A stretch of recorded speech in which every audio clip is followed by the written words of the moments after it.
mas agradecer a espera de todos. Eu acho que esse é um momento importante para a BDE, né, na parceria com o BID tão importante. Bom, eu sou o José Luiz Gordon, sou secretário executivo da BDE e vou tentar conduzir esse nosso apresentação aqui, né, da cerimônia de premiação do Prêmio BDE BID 2021. A ideia é a gente fazer uma cerimônia não muito longa, mas que a gente possa escutar um pouquinho sobre os premiados e também escutar a professora Débora, que já está aqui, e falar um pouquinho com a gente. Bom, eu queria começar agradecendo a presença do Sérgio Guzmão Chuchodowski, que é o presidente da BDE, agradecer a presença do representante do Grupo BID no Brasil, Morgan Doyle, e agradecer a presença da gerente-geral da OCB, Clara Máfia. Eu queria, então, passar, Sérgio, a primeira palavra para você ter aí em torno de 5 minutos para a gente fazer uma abertura e falar um pouquinho sobre a importância do prêmio. Por favor, Sérgio. Maravilha. Obrigado, Gordon. Queria cumprimentar e agradecer especialmente o Banco Interamericano de Desenvolvimento, na pessoa do seu representante no Brasil, né, nosso querido amigo Morgan Doyle, que está aqui conosco. É o 8º ano que a gente repete essa parceria, não é pouca coisa, né? E o 8 é um número que representa também o infinito. Então, eu espero que essa seja uma parceria de longuíssimo prazo. Todos os anos a gente lê com muita atenção as pesquisas que são fruto da premiação e sempre nos surpreendemos, nos anima o espírito e nos trazem, inclusive, boas ideias de novos programas, de temas que as instituições financeiras de desenvolvimento no Brasil e fora do Brasil, né, podem implementar nesse desafio que é o financiamento do desenvolvimento sustentável, né.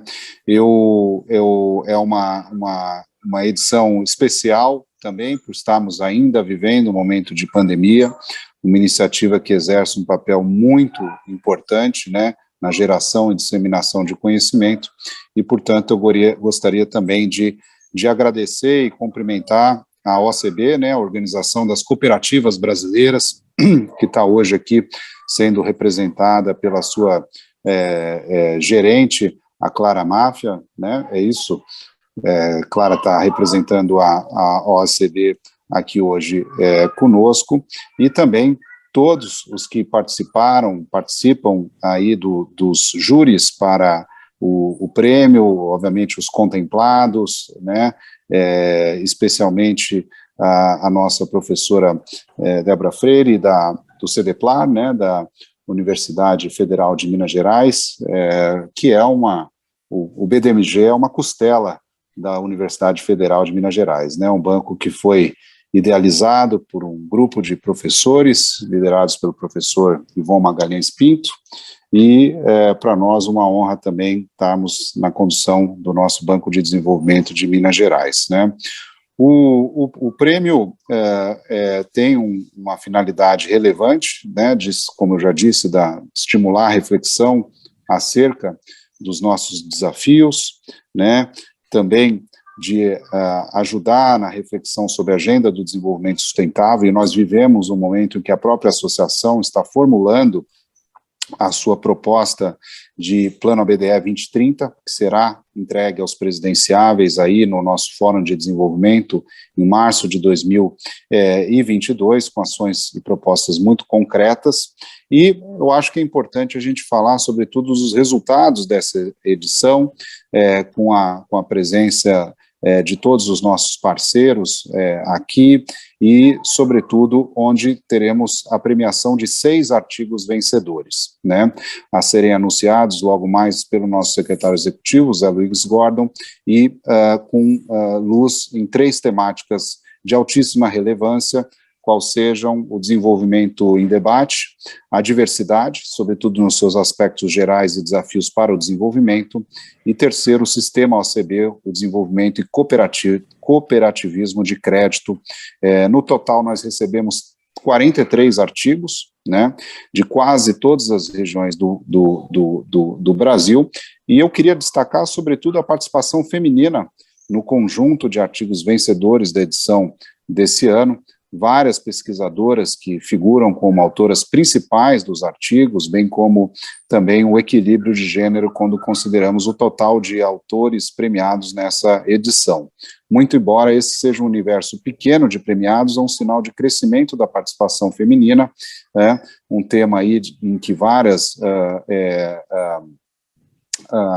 instituições financeiras de desenvolvimento trabalham, né, com linhas especiais, e eu queria agradecer especialmente o trabalho dessa comissão julgadora, com um papel essencial para o sucesso aí, formada pelas professoras, pesquisadores, Júlia Braga, Débora Freire Cardoso, Luana Ozemela, Daniele Caruzi Machado, Elvira Cruvinel e o Luiz Edson Feltrin. Então, finalizo agradecendo os artigos, os autores vencedores e desejando uma ótima cerimônia. Passando a palavra de volta para você, Gordon.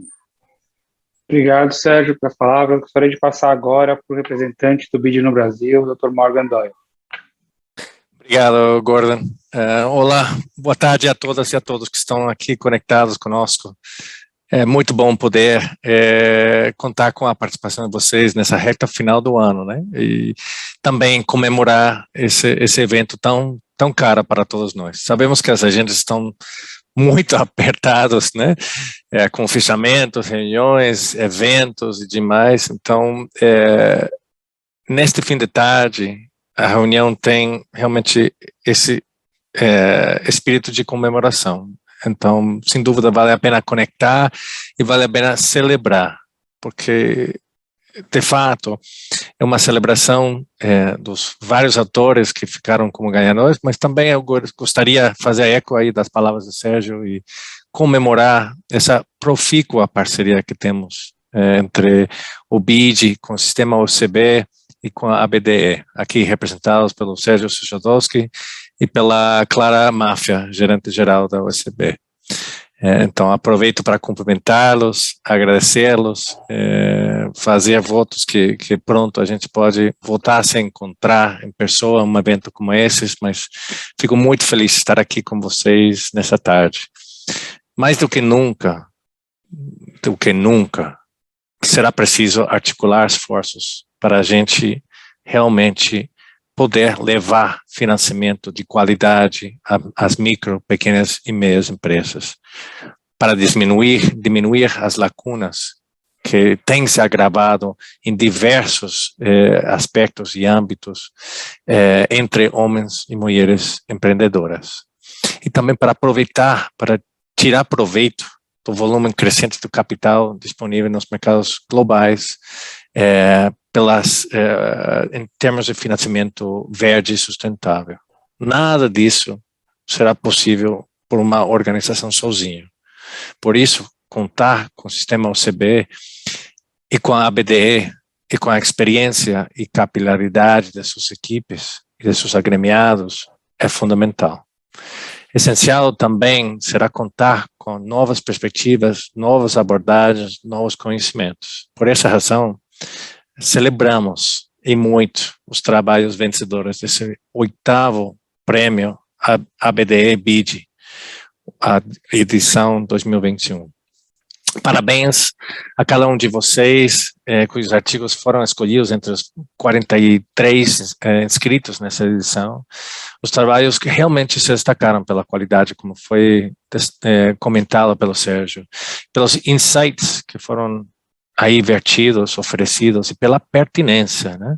Pertinência do debate, que coloca uma série de temas que são realmente muito alinhados com nossa visão, muito alinhados com o nosso quehacer e entendo que deve ser o que motiva todos nós que estamos nesse sector, não? ABDE, OCB e todos os demais. Depois de quase 2 anos aqui, que eu cheguei bem no começo da pandemia aqui no Brasil, continuo realmente ficando encantado com a qualidade, o nível da qualidade da produção acadêmica brasileira. Sobretudo, chama a atenção a capacidade de solidez com que se discutem temas que são muito relevantes para o país. Isso de contar com corpos técnicos olhando para o país, contribuindo para entender temas que são pertinentes para o país e realmente comprometidos em procurar soluções, é um grande ativo para o Brasil. Temas tão relevantes como são infraestrutura de transporte, desenvolvimento industrial, equidade de gênero na agricultura, diversidade em equipes corporativas, agricultura familiar e o cooperativismo de crédito, que foram os temas, de alguma forma, aqui que a gente enxergou, né, foram submetidos para serem avaliados. Esses insumos, com certeza, vão servir para a atuação do nosso trabalho, do BID, até porque se conectam diretamente com nossas prioridades na Visão 2025, que é a agenda do BID de apoio à região e ao Brasil para superarmos essa crise. Destaco, inclusive, a questão da diversidade, que é uma das categorias inseridas nessa edição 2021. Aliás, parabenizo a BDE, o CB, pela escolha dos temas que foram colocados. Para nós, essa é uma prioridade. Temos a convicção de não só é possível avançar no desenvolvimento se todos e todas forem incluídos. Não apenas uma questão da justiça social, né? Ao final, falamos de oportunidades econômicas. Um estudo da McKinsey, por exemplo, calcula que o PIB mundial poderia crescer 23% até 2025. Aqui, 2025, né, que é quase a semana que vem, vamos dizer, se alcançássemos paridade de gênero no mercado laboral. Então, realmente isso nos convoca a todos pensarmos e trabalharmos para ter realmente um ganho associado com questões de equidade de gênero e diversidade. E o Grupo BID está empenhado em apoiar o Brasil e os demais países da América Latina como um todo nessa pauta, e contar com trabalhos sólidos como os que foram aqui apresentados será fundamental. Queria reiterar aqui para o BID incluir nossos braços do apoio do setor privado, o BID Invest, para fomentar a inovação no BID Lab e a parte do BID como tal, estamos à disposição de todos vocês. Eu acho que é uma mensagem importante dessa parceria. Nossa capacidade de produção de conhecimento e financiamento está às ordens do Sistema Nacional de Fomento, das cooperativas de crédito, dos governos e do empresariado brasileiro. Em 2021, em parceria com as entidades afiliadas do ABDE, o BID mobilizou mais de 10 bilhões de reais para micro, pequenas e médias empresas.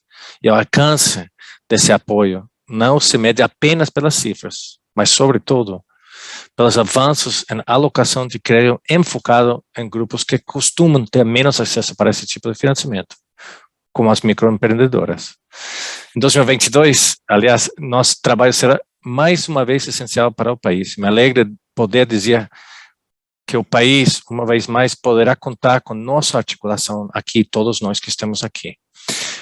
Gostaria de parabenizar o júri, agradecê-los pelo trabalho importante de fazer a avaliação desses trabalhos e reforçar o que Sérgio colocou de uma forma muito eloquente, que essa parceria para nós é muito caro. É muito caro e agradecemos a possibilidade de contribuir com o CB, com a ABDE, para essa grande jornada. Então, bom evento a todos. Estou muito ansioso de ouvir as palavras dos ganhadores e ganhadoras e também escutar a palestra da professora Débora Freire. Então, boas festas, bom evento. Devolvo a palavra para você, Gordon. Muito obrigado. Obrigado, Morgan, pelas palavras. Queria passar agora a palavra para a gerente-geral da OCB, doutora Clara Maff. Por favor. Boa tarde. Bom, em primeiro lugar, eu quero agradecer ao convite, a parceria da ABDE, em nome do Sérgio, e do BID, em nome do Morgan. É realmente uma parceria muito relevante para o sistema OCB, para o cooperativismo de crédito em especial. Já há alguns anos a gente tem essa categoria específica, né, que busca justamente reconhecer o esforço de pesquisa, que quer entender a relevância e o papel do cooperativismo de crédito no desenvolvimento, especialmente no desenvolvimento local. Então, a gente entende que o prêmio ABDE-BID tem na sua razão de ser justamente esse estímulo à elaboração de trabalhos que possam divulgar, fazer a promoção e a reflexão das proposições sobre financiamento, desenvolvimento. E quando a gente olha especificamente para essa categoria ou para a nossa parceria em relação ao cooperativismo, representa um estímulo muito relevante de crescimento para as cooperativas de crédito, que tem um trabalho muito importante, que efetivamente buscam, né, nas suas comunidades, levar inclusão financeira, inclusão econômica, com condições aí muito interessantes, um trabalho voltado para o pensamento coletivo, para o trabalho conjunto, e com resultados muito relevantes. Mas a gente sabe que é urgente e é necessário que a gente possa produzir cada vez mais pesquisa, conhecimento, dados efetivos sobre esse trabalho diferencial do cooperativismo e o impacto do cooperativismo de crédito nas comunidades onde as cooperativas estão inseridas. Então, para nós, essa premiação, esse reconhecimento de iniciativas de pesquisa com esse foco é fundamental para que a gente possa cada vez mais fortalecer o movimento, e fortalecendo o movimento do cooperativismo de crédito, a gente tem a certeza que a gente fortalece o desenvolvimento regional, o desenvolvimento local, e fortalece o Brasil em última instância. Então, esse é um papel importante. O Sistema OCB também busca fomentar iniciativas de pesquisa em outras oportunidades. Para a gente, esse é o objetivo, a gente quer avançar cada vez mais nesse reconhecimento, para que a gente possa ter dados, conhecer e ter aí essa dimensão do desempenho e do nosso papel de desenvolvimento das cooperativas de crédito. Então, por aqui é, assim, uma felicidade, uma honra participar com vocês dessa premiação. A gente sabe que ainda nesse formato, né, esse formato virtual um pouco distante, certamente no próximo ano, quem sabe a gente terá a oportunidade de voltar a ter uma premiação, que a gente já participou, inclusive, né, uma bela premiação presencial, esse reconhecimento. Por aqui, a gente precisa reconhecer não só aqueles que vão logo mais ser anunciados, né, com trabalhos que foram aí definidos pelo júri como trabalhos de destaque, mas todos aqueles que se interessaram, que estão aí na academia, na pesquisa, buscando apoiar o desenvolvimento e o conhecimento que a gente tem já no país com relação a todos os aspectos, as temáticas que estão sendo abordadas aqui na premiação dessa parceria BDE, BID e Sistema OCB. Então, parabéns a todos os participantes, um agradecimento ao júri, a todos que tiveram esse trabalho de fazer a avaliação das iniciativas, e por aqui também estamos muito ansiosos para conhecer quais são aqueles que vão ser premiados, ouvir as palavras dessas pessoas e a palestra que a gente tem pela frente. Novamente, obrigada pela parceria, contem com o Sistema OCB, e para a gente, o Cooperativismo de Crédito sai muito fortalecido dessa iniciativa. Obrigada e volto para você, José Gordon. Obrigado, Clara, pelas palavras. E agora a gente vai seguir com a premiação da seguinte dinâmica. São as 3 categorias, e eu vou apresentar por categoria. Então, vou apresentar a primeira categoria, leio o primeiro e segundo lugar, aí a gente passa para que cada um, o primeiro lugar, faça seu comentário sobre o seu artigo, né? Não pode ser todos, vai ser para quem tem mais que um, vai ser uma pessoa, curto, 1 minuto e meio, estourando 2 minutos, tá? O pessoal aqui da minha equipe que não escuta que eu falei 2 minutos, que a programação é 1 minuto, e depois, tá? Pedir para vocês serem sucintos. Então, eu vou começar com a categoria 1, depois eu vou para as outras categorias, tá? Então, eu vou ler o primeiro lugar, o segundo lugar, e assim vai, depois terminamos com a palestra da professora dela. Então, a categoria 1, né, que é desenvolvimento e debate. Em primeiro lugar, o nome do artigo é Productivity of Transportation Infrastructure in Brazil, a Sectoral and Regional Approach Using Dynamic Panel Data Models. Os autores, Victor Medeiros, Rafael Saulo Marques Ribeiro e Pedro Vasconcelos Maia do Amaral. Parabéns por esse primeiro lugar, ficamos muito contentes, belo artigo. Em segundo lugar, Limits of Brazilian Industry, Contribution for the Development During the 2000s, a new version of Peripheral Industrialism. E com um autor só, o Antônio Carlos Diegues. Parabéns, Antônio Carlos, pela segundo lugar.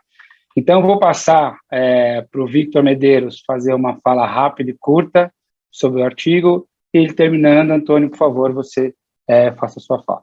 Obrigado e parabéns aos ganhadores dessa primeira categoria. Pessoal, boa tarde a todos, obrigado. Primeiramente, queria agradecer rapidinho, né, a BDE BID pela oportunidade oferecida aqui, disputar esse prêmio, né, que tem premiado artigos tão qualificados e importantes para a gente entender como que o desenvolvimento brasileiro está caminhando e que a gente possa dar direcionamentos nesse sentido.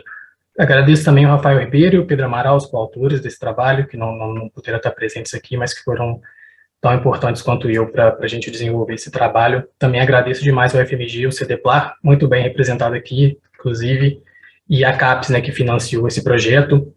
No trabalho, a gente encontra, basicamente, uma taxa de retorno econômico muito elevada, né, para os investimentos em infraestrutura, o que é esperado da nossa carência histórica nesse setor. E um diferencial do estudo é que ele considera a dependência dos setores, né, econômicos, a infraestrutura de transportes. Então, o que a gente observa no Brasil é que setores menos intensivos em tecnologia, como agricultura e mineração, eles são mais beneficiados desses investimentos em infraestrutura. Então, isso também coloca em evidência o papel da infra para o desenvolvimento no Brasil e coloca algumas perguntas, né? Qual o desenvolvimento que a gente quer? Enquanto a gente pensa que os investimentos em transporte são importantes, esse investimento é muito necessário, mas ele também esse artigo ele abre uma discussão também bastante relevante, especialmente nesse cenário de políticas sendo feitas a todo momento no âmbito federal, estadual e mais local no Brasil.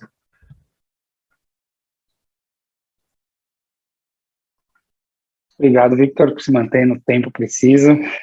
Passar para o Antônio Carlos, por favor. Obrigado, pessoal. Boa tarde a todas e todos. Também queria agradecer a BDE, BID, por participar desse prêmio. É uma honra estar aqui com vocês e enaltecer o trabalho de vocês e pensar o desenvolvimento nesse momento. E queria agradecer institucionalmente a Unicamp, a universidade da qual eu faço parte como professor, por proporcionar todo o apoio institucional, um ambiente acadêmico relevante para a gente pensar questões nacionais e debater, né? O meu artigo ele tem como objetivo entender os limites da contribuição da indústria ao desenvolvimento. A ideia, nos anos 2000, do artigo parte da percepção de que a indústria brasileira se reorganizou, se transformou, modificou sua forma de atuação, em reação, inclusive, às transformações no cenário internacional, as cadeias globais de valor, e às transformações na dinâmica de acumulação internas. Então, a lógica foi olhar para produtividade, salário médio e sofisticação das exportações, e verificar se havia um movimento de transformação na estrutura produtiva que contribuía positivamente para o desenvolvimento, aumentando a produtividade, o salário médio e a sofisticação das exportações. A gente observou que, nos anos 2000, há uma tendência de redução da capacidade da indústria contribuir para o desenvolvimento, independentemente do ciclo econômico, inclusive nos momentos de elevado crescimento, o que é problemático, e a nossa explicação para esse resultado é que é uma reorganização da dinâmica de acumulação da indústria. A indústria vai ficando cada vez mais integrada às cadeias globais de valor por meio das importações, reorganizando a sua complementaridade ao capital internacional e reduzindo os investimentos produtivos e reduzindo a sua capacidade de diversificação e contribuir para o desenvolvimento tal qual necessitamos. Esses são os principais resultados. Obrigado, pessoal. Muito obrigado, Antônio Carlos. São dois estudos muito interessantes que nós temos que digerir melhor aqui dentro para poder interpretar bem. Eu acho que já faço uma provocação aqui para a minha equipe na BDE para a gente fazer alguns webinários para poder discutir com mais calma esses artigos. Eu acho sempre importante a gente estar colocando artigos tão bons para os outros estarem escutando, né? Acho que os webinários ajudam bastante, né? Bom, vamos para a segunda categoria, que é diversidade, aspectos gerais e desafios para o desenvolvimento. Então, em primeiro lugar, foi o artigo Empowerment and Gender Equity in Agriculture, Evidence of Smallholders Farmers in Western Paraná. Autores, Roberta Vedana, Marcos Oliveira Garcia, Mari Arendes Quenin, provavelmente eu errei seu nome, depois você me corrija, Mari, e o Peri Francisco Assis Chiquida. E, no segundo lugar, o nome do artigo Diversidade e Inovação, uma proposta metodológica para a formação de equipes diversas. Os autores, a Fernanda Simini Salles, o Túlio Tiaranini, a Carla Pereira Silva, o Leonardo Costa Ribeiro e o Leandro Alves Silva. Bom, parabéns para vocês pela premiação, pelos artigos, e eu queria passar para o Roberto Vedana, do vencedor do primeiro artigo, para falar rapidamente. Por favor, Roberto. Boa tarde a todos e a todas. Eu sou Roberta, e eu gostaria de... Sem problema. E eu gostaria de começar agradecendo, que eu estou extremamente feliz e honrada por estar aqui e recebendo esse prêmio da BDE-BID UCB 2021, juntamente com os meus colegas, professores Marcos, Peri e professora Mary. Esse trabalho, ele hoje premiado, ele é resultado de um projeto de pesquisa que contou com o apoio da UniOeste, universidade da qual eu fiz parte, fiz o meu mestrado, a Universidade de Illinois, representada pela professora Mary, e também pela cooperativa LAR, que é aqui da região oeste do Paraná, onde a pesquisa foi aplicada. E o objetivo desse trabalho foi mensurar o empoderamento das mulheres na agricultura e verificar os determinantes para a equidade e a participação delas, sendo que elas estão inseridas dentro de uma cooperativa agrícola, né? É nada menos do que uma honra absoluta ter feito parte desse projeto, que vem rendendo tantos frutos como esse, né, reconhecido por esse trabalho. E, por fim, eu quero agradecer, em nome dos nossos colegas, pelo reconhecimento desse trabalho dentro dessa categoria específica, diversidade, aspectos gerais e desafios para o desenvolvimento, haja vista a relevância desse tema para a discussão do desenvolvimento econômico e a participação do empoderamento das mulheres nesse sentido. Meu muito obrigada a todos. Obrigado, Roberta. Esse tema realmente é bem importante, nós temos discutido internamente na associação constantemente, vai ser uma das pautas do nosso fórum, que nós estamos trabalhando, e também está entre as pautas principais do nosso plano ABDE 2030, que nós estamos estruturando. Então, é muito bom ter os artigos de vocês, inclusive para a gente usar como subsídios para o nosso documento, para o nosso fórum. Queria passar agora para a Fernanda, para poder comentar um pouquinho sobre o artigo. Obrigada, Gordon. Bom, boa tarde a todas e a todos. A gente está muito feliz pela premiação também do nosso trabalho e estarmos aqui hoje, né? E um dia que a gente também lamenta a morte da pensadora norte-americana Bell Hooks, discípula de Paulo Freire, e que tem inspirado tantas gerações como nós, de pesquisadoras e pesquisadores, na busca por uma educação mais inclusiva, né? Especialmente antissexista e antirracista. Então, a ela, a nossa equipe dedica esse prêmio. Bom, a nossa equipe que também é diversa em gênero, raça, área de formação e regiões de atuação. Além de mim, então, Fernanda, socióloga, professora da UFMG, tem meu colega Leonardo, que é físico, também professor da UFMG, o Leandro do CDPLAR e o Túlio do IPEA, ambos economistas, e a Carla Silva, que é doutoranda em ciência política e professora do Instituto Federal do Norte de Minas Gerais. Bom, o nosso artigo, ele faz uma revisão sistemática da literatura sobre a importância da diversidade para a inovação, trazendo muitas evidências de que equipes diversas são mais propensas a inovar. Mas a gente não para por aí. A gente também propõe um conjunto de indicadores que permitam, por meio aí dos algoritmos e uso de Big Data em bases científicas consolidadas, como a própria CAPES, identificar pesquisadores e pesquisadoras com perfis diversos em termos de mérito, produção científica, né, gênero, raça e região que atuam para compor equipes extraordinárias. Então, a gente realmente espera que esse material possa ser utilizado aí por diversas instituições na formação de equipes de missão para inovação. É isso, obrigada. Muito obrigado, Fernanda. Bom, vamos para a terceira categoria, que é Sistema OCB, Desenvolvimento e Cooperativismo de Crédito. Em primeiro lugar, o artigo é o efeito do cooperativismo agropecuário e de crédito no desenvolvimento regional da agricultura familiar no Brasil. Os autores Érica Basílio Tavares Ramos, José Eustáquio Ribeiro Vieira Filho. Em segundo lugar, o artigo Análise Comparativa dos Retornos e dos Custos Cooperativos do Crédito Brasileiro. Juliana Ribeiro Souza, Laís Carlina Vieira, Natália Garcia Oliveira e José Roberto de Souza Francisco são os autores. Bom, parabéns, gente. Queria passar a palavra aí para o comentário do José Eustáquio, né, que ficou em primeiro lugar. Por favor, José. Boa tarde a todos. É com grande satisfação que tanto eu quanto a Érica Basílio Tavares, né, minha coautora, e que também ajudou a escrever esse trabalho, Então, a gente fica muito agradecido de participar dessa solenidade. Agradeço, né, a BDE, o BID e a OCB. Eu devo ressaltar o seguinte: há 20 anos atrás, eu já escrevia na revista da BDE, e um grande parceiro meu era o Luiz Cláudio Reis. Eu não sei se ele ainda continua na BDE ou não, mas eu faço aqui um agradecimento especial a ele, porque esses anos todos eu sempre acompanhei a BDE. Eu estudei na UFMG, então, como o BDMG também era uma instituição muito parceira da BDE, a gente sempre estava próximo. Enfim, sobre o trabalho, né, institucionalmente, eu acho que eu devo agradecer, né, o Ministério da Agricultura, Pecuária e Abastecimento e o Instituto de Pesquisa Econômica Aplicada.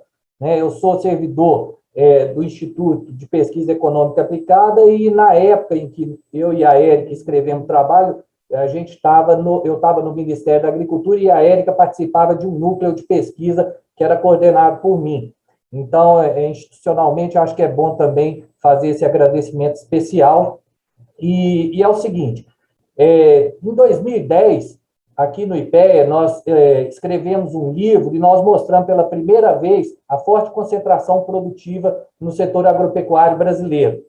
Em 2017, os dados do novo censo, né, e já no Ministério da Agricultura, nós fizemos um novo diagnóstico e mostramos que 9% dos estabelecimentos mais ricos respondiam por 85% do valor bruto da produção, enquanto que 91% dos estabelecimentos mais pobres eram responsáveis por apenas 15% da produção. É bom ressaltar que desses estabelecimentos mais pobres, grande parte se fazia de agricultura familiar. Como grandes desafios que existem hoje no setor agropecuário brasileiro, eu vou elencar alguns pontos e mostrar a importância que o trabalho teve nesse sentido. Então, quais são hoje os grandes desafios do setor agropecuário brasileiro? Primeiro, aumentar a capacidade de absorção de conhecimentos e novas tecnologias via melhoria da educação e do grau de escolaridade dos produtores no campo. Né? Elaborar políticas que possam fomentar os arranjos cooperativistas entre os agricultores de menor porte, né? Investir em infraestrutura, em logística e de armazenamento com o intuito de obter ganhos de eficiência. Em relação à concentração produtiva, o grande desafio é como incluir 4 milhões de famílias na moderna produção, né? A gente tem duas soluções, né? Ou reter esse contingente no meio rural por políticas de transferência de renda, ou deixá-lo migrar para as zonas urbanas, abandonando o campo. Né? Então, o trabalho ele mostrou o seguinte: o cooperativismo, né, nesse sentido, auxilia o agricultor familiar a aumentar os ganhos de eficiência na produção. Então, acho que uma das coisas que deve ser colocadas em pauta hoje nas políticas públicas relacionadas ao setor agropecuário mais do que assistência técnica, mais do que crédito, mais do que seguro, é inserir esses 4 milhões numa dinâmica produtiva. E os arranjos cooperativistas auxiliam nesse sentido. Então, eu também agradeço aí, né, a OCB por conceder também, especialmente, a terceira categoria desse prêmio aí tão importante. Obrigado a todos. Obrigado, José Eustáquio. Queria passar agora para a Juliana Ribeiro para poder falar um pouquinho sobre o artigo de vocês. Boa tarde a todos. Primeiro, eu gostaria de agradecer a BDE, o BID e a OCB, né, pela premiação. Ficamos muito felizes e honrados com o prêmio, pelo reconhecimento do nosso artigo, né, como uma contribuição para as reflexões sobre o desenvolvimento relacionando ao cooperativismo de crédito. Gostaria de agradecer também ao nosso programa de pós-graduação em Controladoria e Contabilidade da UFMG, do qual a gente faz parte, em especial ao professor José Roberto, porque esse artigo ele foi desenvolvido na disciplina dele, do doutorado, e ele é autor também, mas ele incentivou e acreditou no potencial, demonstrando para a gente a contribuição prática para a gente mandar para o prêmio e conseguimos alcançar essa conquista. Então, ficamos muito felizes com isso e gostaríamos de agradecer também a toda a comissão organizadora e julgadora do prêmio.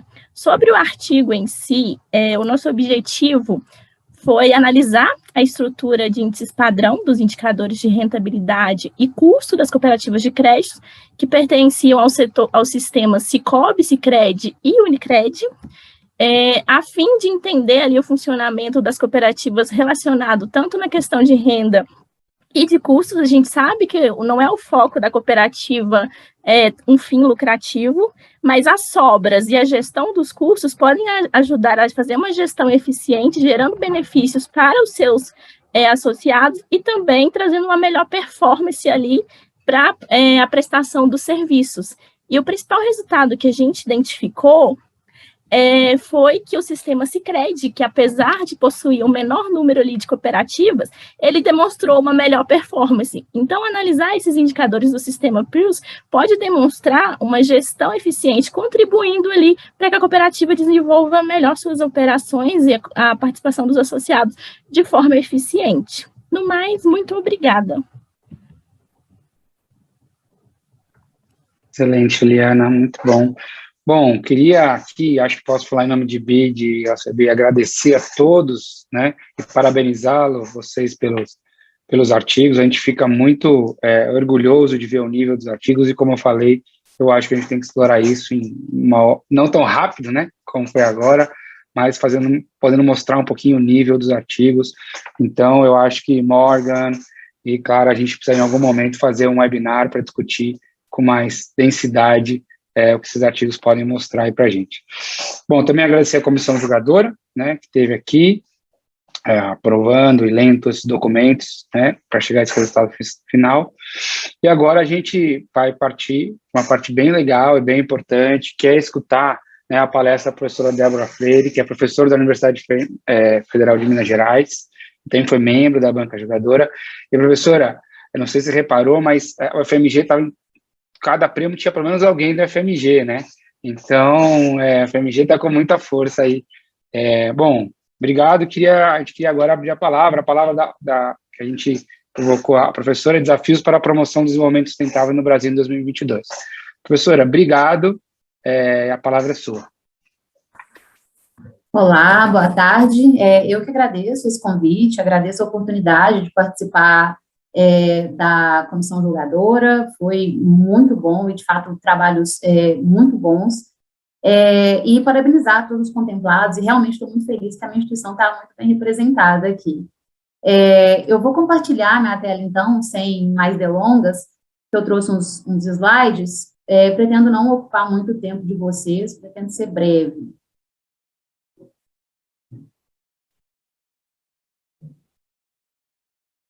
Vocês veem minha tela? Sim. Ok.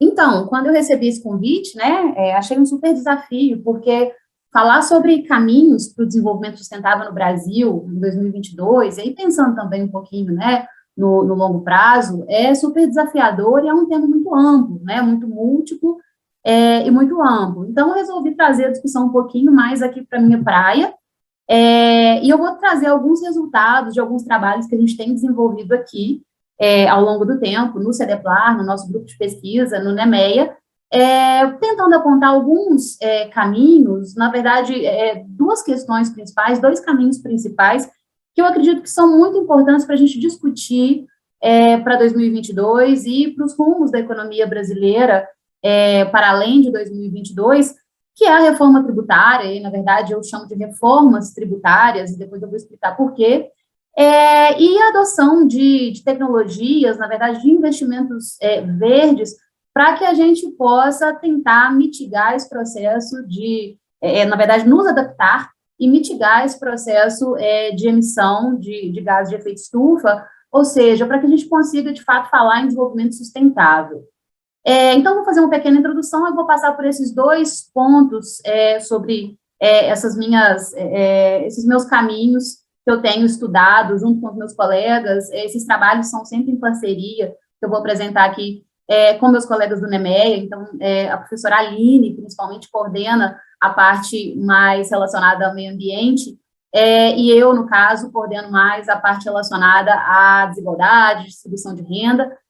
Então, e nós temos também o professor Edson, aqui do CDPLAR, que nós trabalhamos de forma conjunta, então são todos resultados de pesquisas que a gente vem desenvolvendo ao longo do tempo. E aí, então, um pouquinho, né, em termos de uma introdução, falar sobre os caminhos para o desenvolvimento sustentável. Que desafio que vocês me deram, né? Porque eu poderia aqui, é um tema que pode ser avaliado sobre diversos prismas, né? Eu poderia vir aqui hoje falar de capital humano e produtividade, eu poderia vir falar de complexidade, da importância, né, de introduzir mais complexidade nos nossos processos produtivos e na nossa estrutura setorial. Eu poderia falar de inovação e seus efeitos, eu poderia falar de melhora na infraestrutura econômica, urbana e social, eu poderia falar de diversidade, da importância da diversidade, eu poderia falar de cooperativismo, de financiamento, mas eu acredito que isso foi muito bem contemplado pelos trabalhos que foram premiados. Então, esse pequeno resumo que a gente teve aqui dos trabalhos foi muito bom, né? De fato, introduziu bem essa apresentação, porque eles passam, né, em grande parte por esses pontos. E é por isso que eu resolvi, de fato, trazer esses dois elementos que eu acredito que, do ponto de vista de política pública no Brasil, a gente precisa, de fato, dar ênfase, são dois elementos que precisam estar no cerne das decisões de política pública no Brasil, de agora em diante, já precisavam estar há alguns anos, mas eu acredito que toda essa crise que a gente passa desde 2015, e, consequentemente, com esse aprofundamento do cenário de crise com a pandemia de Covid-19, é urgente que a gente passe, de fato, a discutir esses dois caminhos, né, esses dois elementos de políticas públicas para a promoção do desenvolvimento sustentável. Então, o que eu estou chamando de desenvolvimento sustentável aqui na minha apresentação? Eu estou chamando de desenvolvimento sustentável o crescimento, e aí a gente pode pensar em recuperação econômica, exatamente porque é isso que a gente precisa no momento, a gente precisa recuperar a nossa economia, com inclusão e distribuição de renda. Então, essa é o primeiro pilar desse desenvolvimento sustentável que eu vou discutir aqui hoje. E eu vou falar também do crescimento dessa recuperação a partir de investimentos que proporcionem mitigação de emissão de gases de efeito estufa, trazendo essa questão da preocupação ambiental, que tem sido uma pauta que tem sido avaliada e empreendida por vários países nesse processo de recuperação pós-Covid.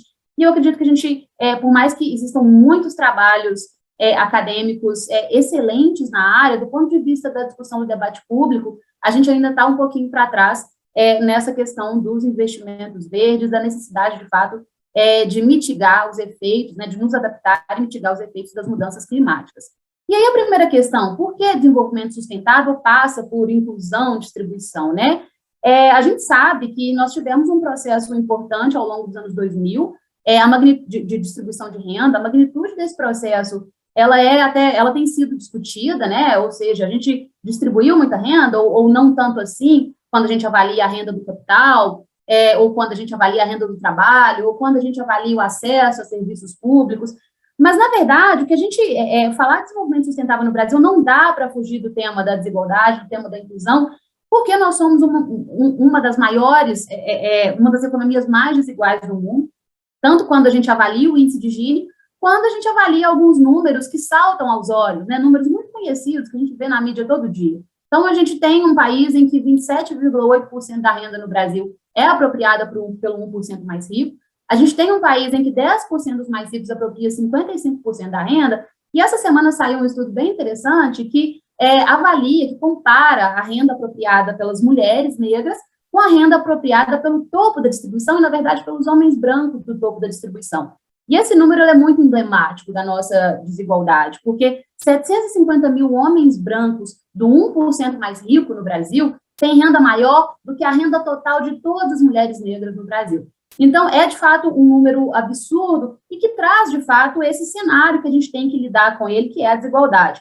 E aí a gente discutir, né, por que a desigualdade é um problema? A gente poderia passar, tanto em relação a estudos que vão associar a violência, né, a desigualdade com violência, a desigualdade com fragilidade institucional, com fragilidade da democracia, a desigualdade com falta de oportunidades e, consequentemente, com redução da produtividade, né? Ou seja, você desperdiça talentos, e isso tem um custo econômico, isso traz custo para o desenvolvimento. Mas eu ressalto também, que é uma questão, que é a própria exiguidade do mercado interno que a desigualdade traz. Ou seja, quando a gente tem a renda muito concentrada, a gente tem uma estrutura de demanda, uma estrutura de consumo também concentrada e exígua. Isso faz com que a gente não desenvolva o mercado interno, com que a gente não consiga, de fato, ampliar o mercado interno e ampliar a nossa produção, os investimentos e, consequentemente, a produção de bens que trazem mais complexidade econômica, que têm maior valor agregado e, consequentemente, que geram um processo de crescimento, um processo de desenvolvimento, né, mais cumulativo. E aí, ou seja, falar de desigualdade é falar de problemas que são sociais, mas também de problemas econômicos, de entrave ao próprio processo de desenvolvimento. E aí, só para ressaltar, o que a gente tem visto atualmente, para além, né, da desigualdade, é a volta do Brasil para o mapa da fome, é o problema da fome. Então, eu acredito que não dá para a gente fugir do tema da pobreza, da miséria e da desigualdade quando a gente vai falar de desenvolvimento sustentável no Brasil para os próximos anos. E, segundo ponto, por que o desenvolvimento sustentável passa por mitigação das emissões? Aí eu vou chovendo no molhado, né, exatamente porque não somos negacionistas e a gente sabe que as mudanças climáticas existem, estão aí, já não é um problema do futuro mais, é um problema de agora. A gente tem visto todos os efeitos que o aumento da temperatura tem causado, os efeitos de escassez hídrica, todos os efeitos que atualmente a gente já está lidando por conta das mudanças climáticas, e é mais do que hora de que a gente tome, de fato, iniciativas. Algumas iniciativas já vêm sendo tomadas ao longo do tempo, mas a gente precisa, de fato, enfatizar a preocupação ambiental quando a gente fala de desenvolvimento sustentável, para que a gente possa sobreviver. É uma questão, na minha concepção, de sobrevivência, e para que, de fato, né, no futuro próximo, a questão climática não seja, junto com a desigualdade, o nosso maior entrave ao desenvolvimento. E aí eu vou passar para os caminhos que eu trouxe, né, como, de fato, esses dois caminhos que eu trago para a gente pensar aí alguns possíveis, alguns possíveis caminhos, algumas possíveis estradas que a gente poderia tomar de forma mais rápida a partir de agora, né, e aí pensando 2022, 2023, para, de fato, a gente contornar e tentar, na verdade, não contornar, mas mitigar esses problemas, que é a desigualdade e a questão da mitigação de gases de efeito estufa. E a primeira questão que eu trago é o nosso sistema tributário. A gente sabe que nós temos um sistema tributário que tem um problema de composição, né, porque ele tem ele é muito baseado em impostos sobre consumo, que são impostos que são regressivos por natureza, né, não tem como, e, consequentemente, renda, né, o imposto sobre renda e patrimônio, ele tem uma participação muito pequena na nossa carga tributária total, e aí, quando a gente compara com outros países, inclusive, essa participação, em geral, né, na média, ela é menor do que outros países. E nós temos um problema também de eficiência, não só de composição, porque 50% da nossa carga tributária é de tributos sobre consumo, né, sobre bens e serviços, e, além disso, esses tributos são muito ineficientes. A gente tem uma composição, uma carga tributária muito cumulativa sobre o consumo, e na verdade, o que eu vou mostrar aqui é que, quando a gente vai pensar reformas, em relação à tributação, a gente pode pensar em termos de impactos, tanto na promoção do crescimento econômico, via ampliação, via melhora da eficiência, como também em redução da desigualdade e melhor distribuição de renda. E não apenas na reforma, quando eu estou falando de distribuição, de mais equidade, não apenas na tributação da renda, mas também na tributação do consumo. E aí, esse é o primeiro estudo que eu trago, então percebam que eu falo reformas, porque, às vezes, o debate sobre reforma tributária é muito dividido no Brasil. Então, a gente tem o pessoal que defende a reforma da tributação no consumo, e a gente tem o pessoal que vai defender a reforma da tributação da renda e do patrimônio.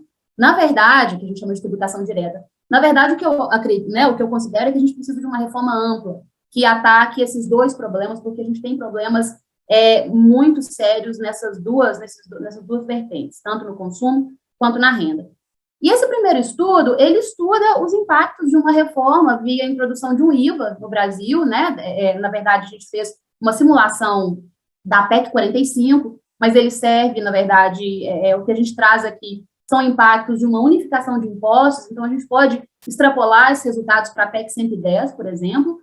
Só para relembrar aqui, a PEC 45 é a proposta de reforma da tributação do consumo que unifica 5 tributos em apenas um tributo sobre valor adicionado, então, ICMS, IPI, ISS, PIS e COFINS, unifica esses tributos em um tributo chamado IBS, Imposto sobre Bens e Serviços, que é um tributo sobre valor adicionado. Basicamente, o que a gente está fazendo é tirar toda a tributação sobre o consumo intermediário, né, via sistema de créditos, e colocar, de fato, a tributação apenas no valor adicionado dos setores, né, exatamente para que a cada etapa produtiva, o que se paga de impostos sobre os insumos, né, o que foi pago na etapa anterior, seja descontado. Então, você não tem ali o que a gente chama de cumulatividade, que é um problema que traz muitos efeitos adversos, principalmente para a indústria. Muita perda de eficiência, muito aumento de custo, exatamente porque a indústria passa, né, por mais etapas produtivas, principalmente as indústrias mais complexas, e isso gera um custo maior de tributação, né, e acaba encarecendo o preço desses bens. E aí o que eu trago de resultado é que a reforma da tributação do consumo por meio do IVA teria um impacto relevante tanto no crescimento e no investimento, e não impõe um trade-off entre eficiência e equidade, como há muito tempo se pensava quando a gente vai avaliar teorias da tributação, teoria ótima da tributação. Na verdade, o que a gente tem é que a gente tem um sistema tributário tão Frankenstein, do ponto de vista da tributação do consumo no Brasil, que se a gente melhora a eficiência desse sistema, a gente consegue também melhorar indicadores de equidade, indicadores de desigualdade. Aqui são os impactos econômicos dessa simulação. Não vim aqui hoje para falar de modelo para vocês, seria muito chato se eu trouxesse especificidades metodológicas aqui, mas o que a gente usa nesses trabalhos são modelos de equilíbrio geral computável, são modelos de simulação, onde a gente consegue simular cenários, né, um cenário base e um cenário que a gente chama de política, que, nesse caso aqui, é o cenário que teria a reforma tributária, essa unificação dos tributos em um único, né, dos tributos sobre consumo em um único tributo sobre valor adicionado. O que a gente observa? O que aconteceria, então, se a gente adotasse atualmente, né, dada a estrutura econômica atual, esse tipo de reforma hoje no Brasil? A gente teria, nessa primeira coluna aqui, como vocês podem ver, um impacto positivo no PIB, no consumo das famílias, no investimento e nas exportações, ou seja, nos agregados econômicos.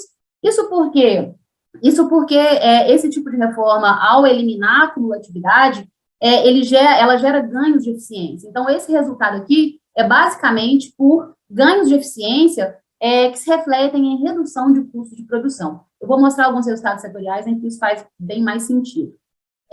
A alíquota, e aí a gente calcula a alíquota necessária para esse tipo de tributo, né, para que a gente tivesse uma reforma neutra, ou seja, não dá para falar em perder receita hoje no Brasil, a gente está em crise fiscal, a gente precisa fazer muita política pública, a gente precisa honrar a Constituição de 88 e os direitos que ela garante, então a gente tem que pensar numa reforma neutra. A alíquota necessária para esse IBS, né, para esse IVA, para, de fato, não gerar perda de receita frente ao que a gente tem hoje, seria uma alíquota de quase 25%, na verdade, de 24,2%.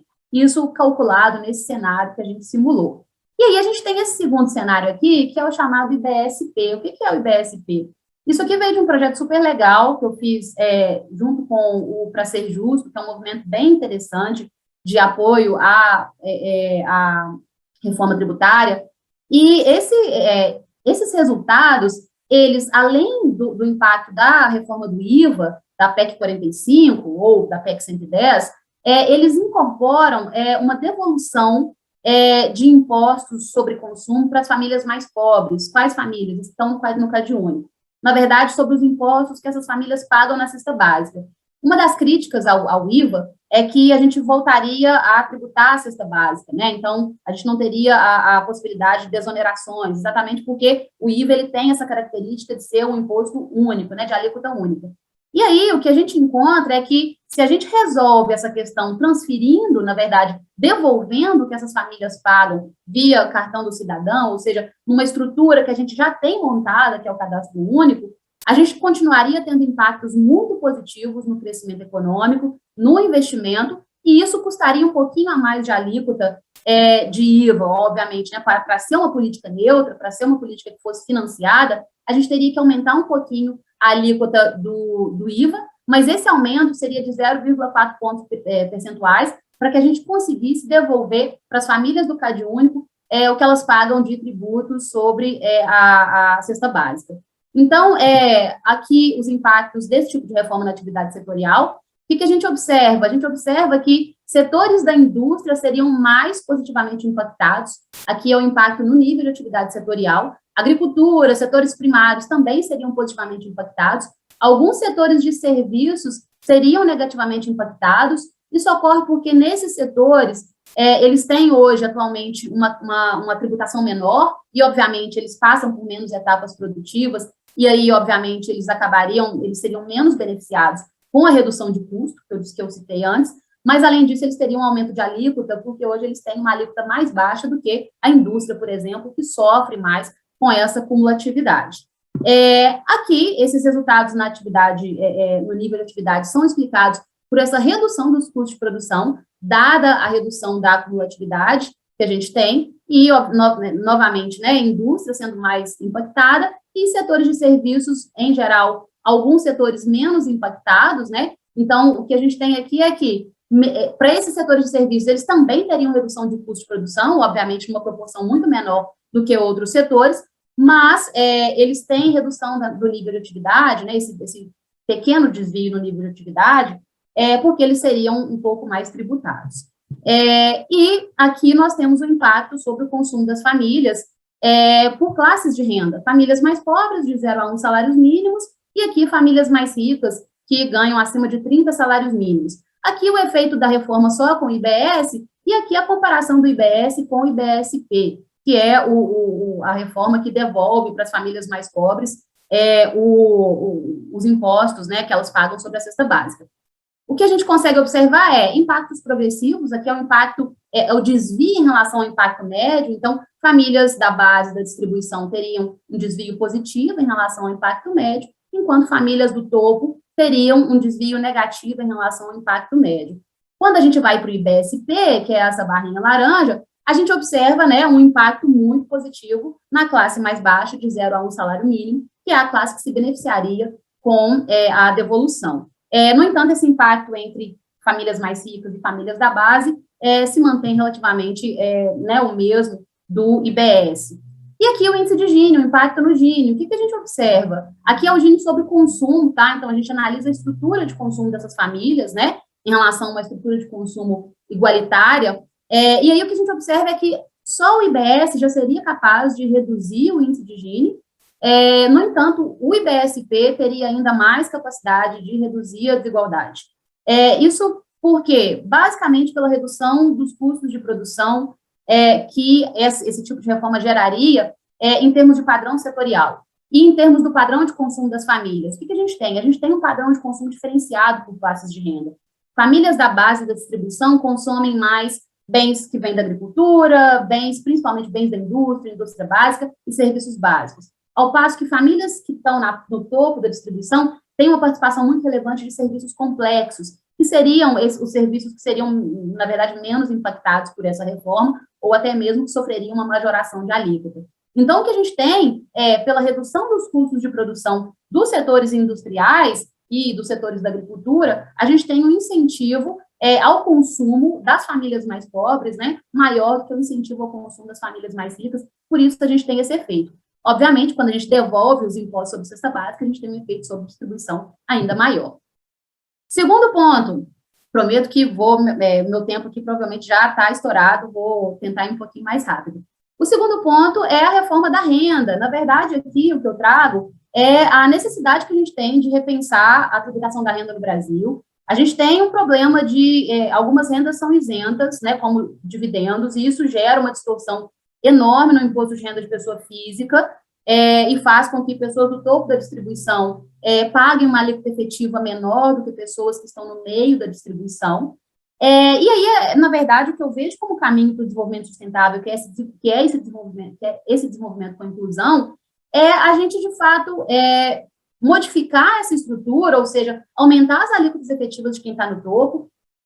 E aí o caminho que eu vejo mais viável para fazer isso é tributar dividendos, e, consequentemente, direcionar essa receita para a transferência de renda. A gente está precisando discutir, a gente, na verdade, como vocês sabem, a gente tem discutido o Auxílio Brasil, tem discutido a proteção social no Brasil, e a gente precisa ampliá-la de forma permanente. A solução que foi dada, a meu ver, ela não é permanente, a gente precisa de fato, discutir essa solução permanente como uma medida de desenvolvimento sustentável. E aí, nesse caso, o que a gente fez foi tributar mais o topo da distribuição para custear um programa de proteção social de 1% do PIB, que atendesse, tem, né, nesse caso, um benefício médio de R$217 por família, e atendesse os 30% mais pobres do Brasil. Então, a gente está falando de uma renda que é de uma renda básica, que atendesse os 30% mais pobres, e aí a gente está falando basicamente de dobrar o Bolsa Família, com um custo de 1% do PIB. Aqui só algumas questões de, né, a gente teria, então, que aumentar a tributação lá do topo, então, da família que está lá na classe 10 e 11, e transferir aqui para as famílias mais pobres.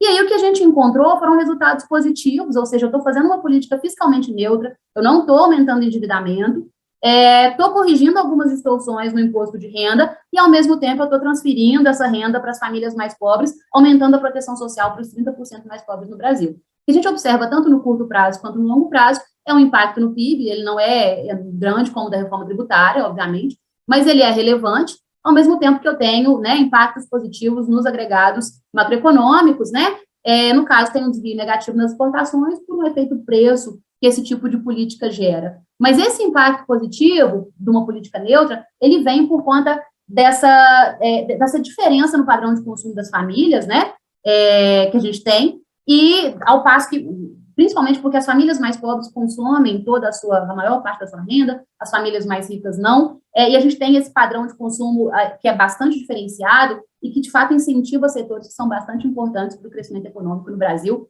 quando a gente avalia o padrão de consumo das famílias. Em termos de renda, o que a gente tem? Impactos positivos na renda dos mais pobres com esse tipo de política, né? A classe média também seria beneficiada por impactos indiretos na economia, a economia está crescendo mais, ao passo que quem fosse mais tributado teria impacto negativo na sua renda. No entanto, perceba que quando a gente compara 2022 com 2040, esse impacto negativo na renda de quem é mais tributado, ele cai ao longo do tempo, exatamente pelo efeito indireto que a política gera na economia. Alguns resultados setoriais incentivam setores do mercado interno, principalmente, e alguns setores de serviços básicos, ao passo que alguns setores, principalmente de commodities, setores menos elaborados, seriam relativamente desincentivados com esse tipo de política, né, um efeito líquido da política. E, por último, eu vou para o meu último tópico, que é a questão dos investimentos verdes, do financiamento desses investimentos e dos seus efeitos. A gente sabe que, em termos de emissões, o setor de bovinos, né, é o que tem mais de 50% de participação nas emissões, e a gente tem, de fato, um ranking aqui dos maiores setores emissores na economia brasileira. E aí, nesse estudo, o que a gente fez foi estudar um cenário de estratégia de políticas de investimentos verdes no fomento ao crescimento econômico, a partir de mudanças técnicas de eficiência energética e investimento e também de investimentos de mitigação de emissões. Na verdade, a gente partiu de um estudo da MCTI. Esses estudos, tanto o segundo estudo que eu apresentei e esse aqui, eles vêm de um projeto que a gente trabalhou no MCTI, e esse é um projeto anterior que avaliou os custos de investimentos para adotar as melhores tecnologias disponíveis em alguns setores que são muito emissores, e os resultados, os impactos em termos de emissões. A gente partiu desse estudo para escolher esses setores que receberiam esses investimentos, né, para melhorar as tecnologias disponíveis nesses setores e, consequentemente, para obter redução de emissões, e avaliamos os impactos econômicos. Impactos econômicos positivos, né, como vocês podem ver, um desvio bastante relevante no PIB, ao mesmo tempo que a gente tem uma redução de emissões a partir da adoção dessas tecnologias, né, desses investimentos selecionados nessas tecnologias. E aí, consequentemente, uma redução da razão de emissões sobre o PIB. Só que vem uma questão, né, vou passar um pouquinho porque meu tempo já está esgotado, e o financiamento desses investimentos, né, é ótimo a gente falar sobre investimentos verdes, mas a gente precisa pensar em como financiar. E aí, nesse segundo estudo, o que a gente fez foi avaliar o financiamento desses investimentos a partir de uma taxação de carbono, ou seja, a gente tributa, né, impõe uma taxação de carbono na economia brasileira, e financia esses investimentos. Então, a gente vai taxar o carbono na magnitude que a gente precisa para financiar essa magnitude de investimentos que eu mostrei antes, E aí o que a gente tem aqui, se a gente só coloca a precificação de carbono, se a gente só coloca a taxação de carbono, a gente tem, obviamente, custos, né, econômicos, impactos negativos, mas quando a gente coloca os investimentos verdes a partir da taxação de carbono e, consequentemente, né, a gente financia esses investimentos verdes que são direcionados para a redução de emissões e eficiência energética, a gente tem impactos positivos. Aqui, considerando os impactos tanto dos investimentos, quanto da melhora na eficiência energética que esses investimentos gerariam.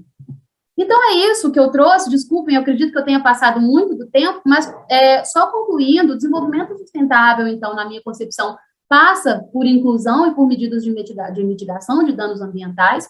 Para isso, eu acredito que seja um caminho muito profícuo a gente discutir uma reforma tributária ampla para garantir mais equidade e mais proteção social. Eu acredito que na proteção social a gente precisa discutir um programa permanente mais robusto e a gente precisa também discutir uma ampliação da proteção social nas crises, para a gente não ter o que está acontecendo agora, desde 2015, que é exatamente uma reversão de ganhos, de ganhos distributivos, de ganhos de bem-estar, exatamente porque nas crises as famílias mais pobres são mais impactadas e acabam ficando mais à mercê da crise, ou seja, a proteção social, na verdade, ela acaba não dando conta daquela crise, né? Então, a gente tem que ter capacidade de expandir a proteção social nas crises. Tenho acreditado muito que a gente precisa pensar um fundo para essa expansão de proteção social nas crises. A gente precisa ter esse colchão de proteção para as famílias mais pobres. Investimentos nas melhores tecnologias disponíveis para redução de emissões e eficiência energética, e aí pensar o financiamento para isso, né? Então, a gente tem que pensar, assim, em ampliação de fontes de receita, a gente tem espaço para isso no Brasil, a gente tem a questão da tributação do carbono que tem que ser discutida, a gente tem que discutir a tributação de dividendos, e não para inglês ver, ou seja, de maneira efetiva, combatendo privilégios, a gente precisa rediscutir o papel do BNDES, e além disso, né, a gente precisa cada vez mais buscar aí, parcerias com instituições multilaterais para que a gente possa empreender esses investimentos que são extremamente necessários no Brasil hoje. Então é isso, muito obrigada.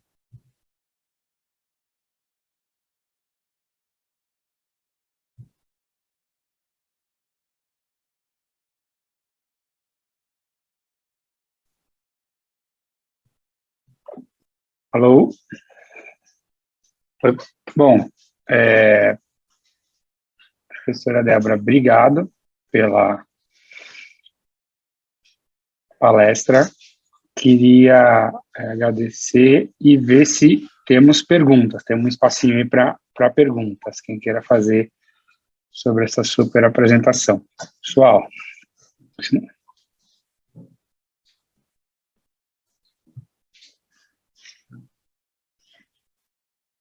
eu posso começar, então. Morgan, você está com a mão levantada?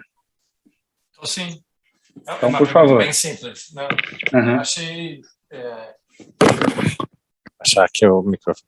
Achei muito interessante a combinação da parte de revisão revisão tributária, né, e também promoção dos investimentos. Eu queria, é bem simples, você tem tudo isso em papers, né? Será que você pode compartilhar e um pouco em linha com o que você falou, José? Acho que ter uma oportunidade para mergulhar um pouquinho na data e entender mesmo as implicações para o trabalho, porque realmente são conclusões interessantes. Eu gostaria de explorar o modelo que vocês montaram para a parte tributária e também ver como, de alguma forma, instrumentalizar essas recomendações com relação aos investimentos com impacto sobre gás de efeito estufa. Eu não tenho uma pergunta assim pontual, mas um pedido. Então, se pudermos, seria ótimo poder ter acesso a isso e logo marcar alguma discussão mais profunda. Mas parabéns, são conclusões, acho que muito relevantes e muito tempestivas, muito do momento. Então, obrigado por compartilhar. Claro, obrigada. E sim, claro, eu posso compartilhar com vocês, a gente tem alguns dos estudos publicados, Esse do MCTI, ele ainda está sob a forma de relatório, mas já está disponível, então posso compartilhar os relatórios, e é um super prazer.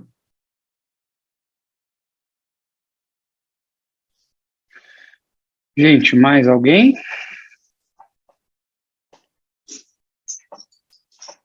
Então, eu tenho. Primeiro, sobre a questão tributária, Débora, apenas aqui, né, no Sistema Nacional de Fomento, que representa as instituições públicas, né, e as cooperativas.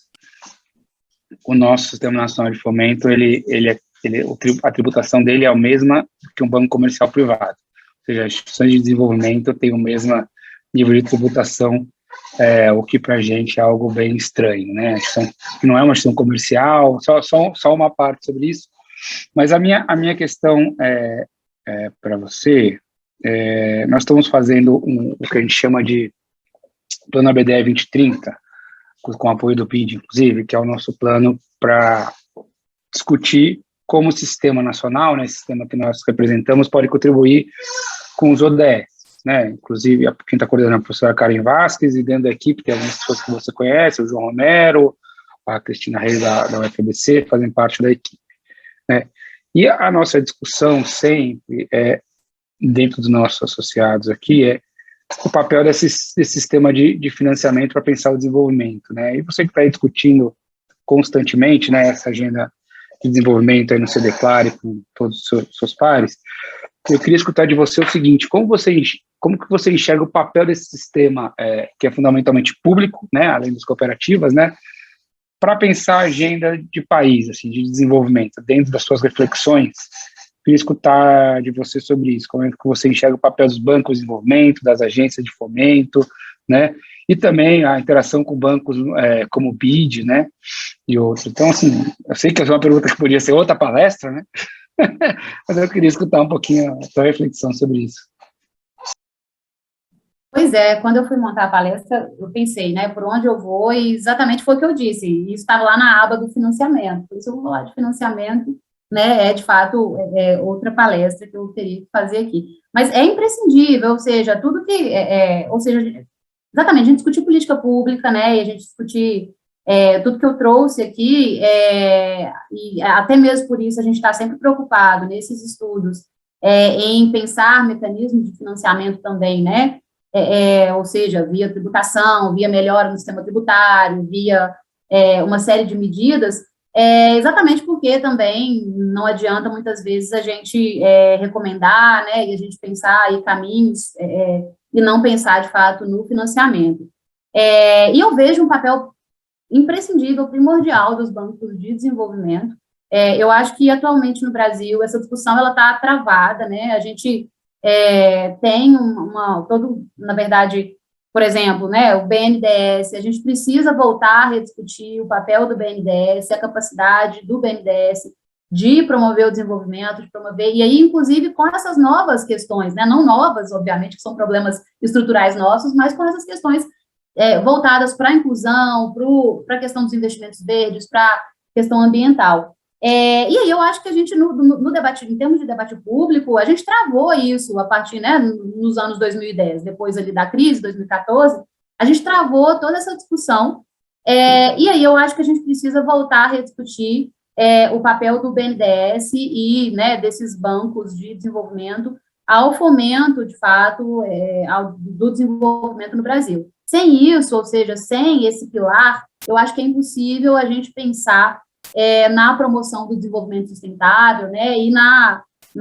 de fato, no que a gente precisa ter de estrutura, ou seja, incentivo de crédito para o pequeno empreendedor, incentivo à infraestrutura, né, o trabalho premiado, por exemplo, do Vitor, que vai tratar da questão da infraestrutura. A gente precisa do papel, de fato, de um papel mais ativo desses bancos, exatamente porque o investimento privado, a gente sabe que não vai dar conta de levar a cabo esse tipo de investimento, né, principalmente por conta de todos os entraves que a gente tem, de um custo muito elevado, de ser um investimento mais de risco, de ser um investimento que tem um período de maturação muito longo, e eu acredito muito na complementariedade entre o investimento público e o investimento privado. E aí, para isso, eu acho que a gente precisa rediscutir, passar a rediscutir o marco fiscal no Brasil, Não acredito que a gente possa, de fato, ficar sem regra fiscal, mas a gente precisa discutir uma regra fiscal que seja capaz de acomodar, principalmente, essa nova conjuntura que a gente tem, onde a gente precisa pensar políticas públicas mais efetivas, né, e mais capazes de dar conta tanto das questões ambientais quanto das questões de inclusão social.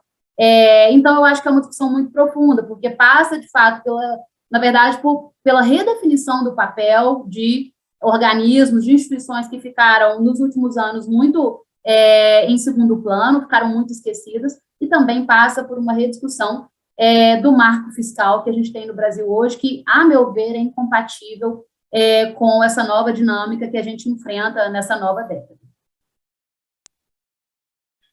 Obrigado. Gente, mais alguém? Nós já passamos do tempo, né? Estouramos o tempo. Arrasamos. Bom, se não tiver mais perguntas, eu só queria, professora, eu poderia ficar aqui horas debatendo, porque esse tem uma apresentação forte, mas eu queria fazer um pedido, na verdade.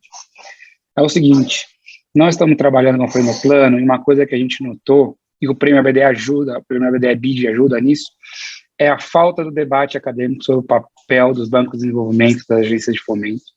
Aqui no Brasil nós temos pouca discussão sobre isso, para ajudar, inclusive, a mostrar a importância dessas instituições. Isso lá fora é muito forte, tem ganhado contorno, e aqui no Brasil, do ponto de vista acadêmico, tem pouca gente fazendo. Temos o prêmio que ajuda, então, dada a força do CDPLAR, né, a competência que existe dos professores e dos alunos, desde graduação até o doutorado aí, na UFMG, o pedido é estimule os alunos a estudarem mais essa agenda de bancos de desenvolvimento, agências de fomento, financiamento ao desenvolvimento, porque nós precisamos fazer isso, precisamos fazer esse enfrentamento, precisamos discutir isso e colocar o Brasil numa agenda bem moderna. Então, aí é mais um pedido, professora, e conte com a BDE para isso, para ajudar a estimular e ter parcerias com o CDPLAR nessa ação. Tá? Então... Tá, claro, super válido o seu pedido, tá nas nossas agendas, e eu tenho colegas aqui também que trabalham muito com isso, o professor João Romero, o professor Anderson Cavalcante, então eu acho que é um ponto, a professora Fernanda também trabalha com isso, a professora Fernanda Simini, então acho que é um ponto que a gente pode, de fato, que a gente deve, né, concordo plenamente com você, estimular, mas na verdade a gente tem bastante pesquisa disso daqui, depois eu vou te mandar uns artigos, tá? E eu vou compartilhar os artigos também que eu tenho, né, da minha apresentação.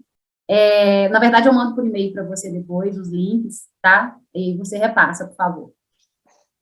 Tá bom. Bom, obrigado a todos. Obrigado, professora. Parabéns mais uma vez aos vencedores do prêmio. Morgan, você queria fazer uma palavra final aqui, em nome dos três? Posso sim, se me permitirem.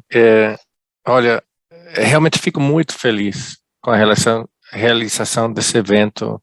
E acho que temos muito que comemorar com essa nossa parceria e com a força que tem mostrado o sistema de entidades de desenvolvimento ao longo desses quase 2 anos, né, de pandemia, que realmente existimos para promover o desenvolvimento econômico e social, no caso Brasil, dos brasileiros, e acho que o sistema, tanto o CB quanto a BDE, tem tido uma performance extraordinária. Acho que é válido comemorar, é válido celebrar esse trabalho, e o fato de estar aqui reconhecendo o esforço acadêmico de vários pesquisadores que estão muito lá na ponta avaliando é ótimo. Então eu fico muito feliz, de poder ter essa parceria contigo, Gordon, com a senhora Máfia, e poder tocar esses projetos para frente. Então, parabéns aos ganhadores, não me vou alongar, a hora é tarde, mas fico realmente muito agradecido pela parceria e sabendo que é importante mesmo o trabalho tanto da Débora, dos outros pesquisadores e, sobretudo, dos agremiados de vocês. Então, parabéns, prazer ser parceiro de vocês. Obrigado, gente. Obrigado a todos. Tenham um bom resto de semana. Tchau, tchau.